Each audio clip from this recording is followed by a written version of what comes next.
Hi, I'm Felicity Keith, and right here, right now, I'm going to teach you a naughty erotic secret about men.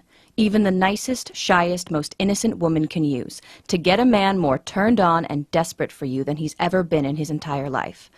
Once you learn this naughty erotic secret, like thousands of ecstatic women have, you'll see a sudden fire of lust in his eyes, even if he barely looks at you now. He'll shiver with need for you and only you, distracted and sweaty, unable to think of anyone or anything but your lips, your body, your skin. And as you turn up the heat, you'll feel the magic happen, as he worships you as his own personal erotic goddess and can't even look at or think about other girls. So you become the star of his every private fantasy.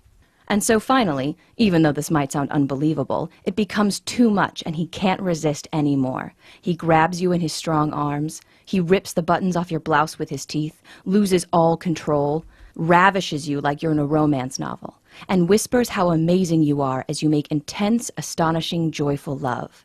Eyes and heart open, connected, feeling every cell in your body tingle, and smiling because you know every dirty, glorious thought in his mind, for the first time ever, is focused entirely on you.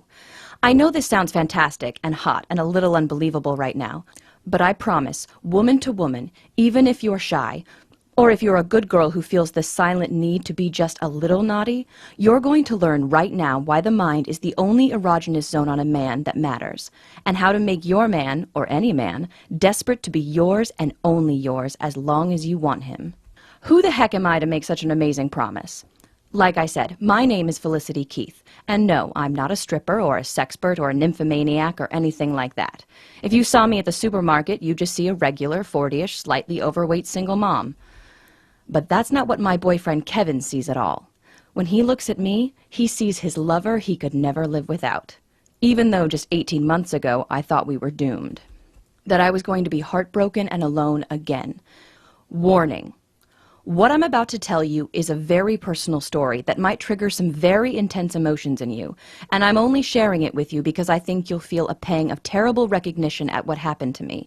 And I just think the lesson of what happened could transform your life and your relationships with men forever.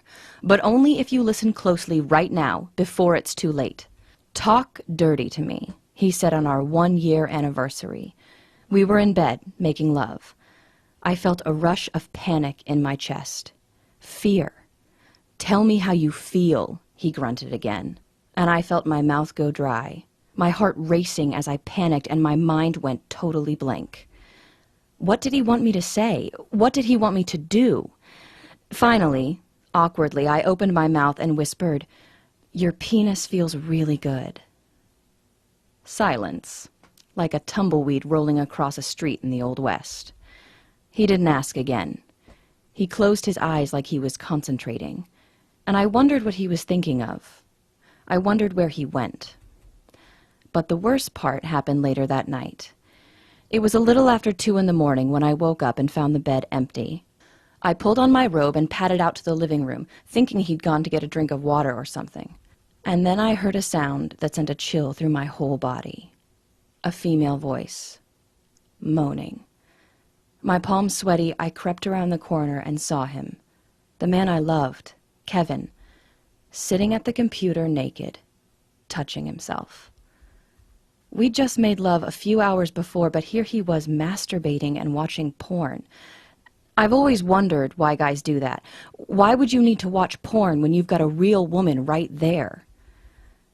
On the screen was a girl, not even a very pretty girl, not much prettier than me, touching herself and moaning and saying the dirtiest, naughtiest things. Things a good girl like me would never think of. Things I thought I could never make myself say. Even though I felt devastated and betrayed, I just couldn't look away. And then I looked at Kevin's face and saw a smile like I'd never seen before. In a year together, I'd never seen him look so happy and masculine and satisfied. I know I don't have to tell you how worthless and ugly I felt. How I felt like I could never measure up to his fantasies I never even really knew he had. And I thought of the times we tried to experiment and I'd wanted him to try new things and he'd just grumble like a sad puppy. I acted like I was asleep when he came back to bed. Like I'd been asleep the whole time, burying my face in the pillow so he wouldn't see the tears. He spooned me, and I shuddered, and I had to bite my tongue so I didn't tighten up. And I lay there for hours thinking and making a decision. I thought of how I looked in the mirror. I'd never be a supermodel. I'd never be 22 again, thank God. I'd never be a porn star and never wanted to be. And lying there, feeling his breath on my neck, I knew I could do one of three things. I could ignore that this ever happened, bury my head in the sand and pretend we were happy. I could confront him. I could get mad at him for looking at other girls and thinking about other girls. I could be furious and yell at him and forbid him from ever looking at porn again and end up pushing him farther away. Or I could make the choice I did. I could learn the secret fantasies of my guy, of all guys. I could learn the sexual psychology of men, why men want what they want, instead of sticking my head in the sand like most women. And I could learn to play his secret desires like a violin, and inspire him to give me everything I've ever fantasized about. I fired up my laptop the next day, excited at what I was going to learn. But quickly I got frustrated, and then disgusted. All over the internet, all I found were books and articles and YouTube videos by sleazy pickup artist type guys and 22-year-old bimbos telling me that I had to act like a slut or a nymphomaniac teenager to make a man happy. And I knew that couldn't be the truth. I knew that getting what I wanted didn't have to mean giving up who I was. So I went on a mission to find out the truth. The next few months were a thrill and a rush of revelations. I made myself watch porn, and instead of being disgusted and judgmental, I acted like a scientist. I asked myself why men seem to need this stuff so much. I studied what the most popular porn stars in the videos whispered in their husky voices and discovered the secret rocket fuel for the male ego. Through a forum, I tracked down a retired phone sex expert who played fantasy girl for thousands of men. She taught me the power of the feminine voice, the exact tone that bores into a man's mind, and what men are really seeking emotionally when they think they're seeking sex. I got my best guy friends fall over drunk until they finally broke the bro code and told me what they really wanted and what they really dreamed of. I booked time with a sex therapist all by myself and scribbled furious notes as she explained why men can become erotically impotent with women they love and how to keep it from ever happening to you. I read books and websites and blogs and interviewed college professors about evolutionary psychology and why men are wired the way they are. I read smut written for men and studied exactly why some stories got 5-star ratings from guys, while others I thought were really good were ignored. And then, with all this jumbling around in my brain, I started writing. I sat down at my laptop and boiled everything I'd learned and discovered into 33 powerful tricks and techniques that would wake up the animal in my man and fix his hunger right on me where it belongs. Thumbing through the finished file, I felt a heat through my whole body, my cheeks flushed with pride. I'd done it. I'd done what no woman had ever done before. I'd created an owner's manual for a man's most important erogenous zone. His mind. His imagination.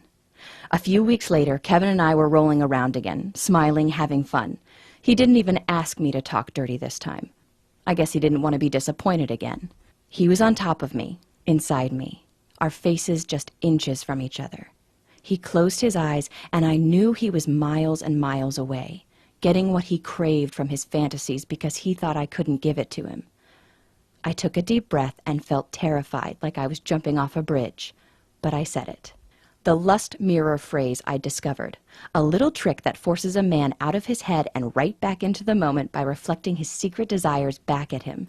His eyes flew open like he was just seeing me for the first time. He looked deeply into my eyes, and I knew he was right there with me, seeing me, feeling me, listening to my voice. And I saw that smile again. But this time he wasn't looking at porn. He was only looking at me.